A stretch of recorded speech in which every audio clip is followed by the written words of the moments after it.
এখানে হলুদ সিদ্ধ করা হচ্ছে। দেখেন কিভাবে হলুদ সিদ্ধ করা হয়।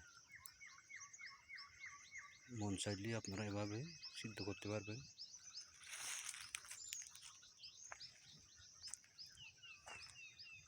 দেখেন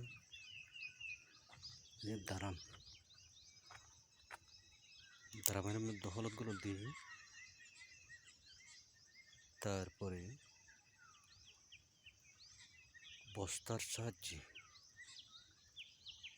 যাতে উপরে বাষ্প বাইরে নিয়ে যায় সেজন্য বস্তা ঢেলে দিতে হয়, নইলে সিদ্ধ হতে একটু দেরি হয়ে যায়। দেখুন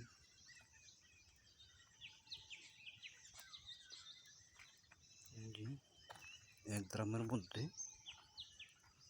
পানি দিতে হয় অনুমানিক 20 লিটার। 20 লিটার পানি না হলে হলুদগুলো সিদ্ধ হতে হতে পানি শুকিয়ে যায়, ফলে হলুদ আর ড্রাম পড়ে যাওয়ার সম্ভাবনা থাকে পানি যদি কম হয়।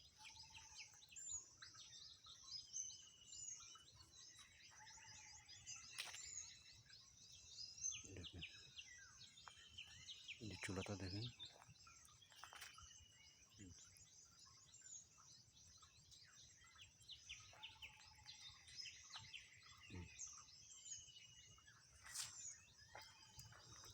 ড্রামের নিচে দেখেন আগুনের শিখা ধাও ধাও করে জ্বলছে। আগুনের তাপ দিয়ে হলুদগুলো সিদ্ধ হতে থাকে।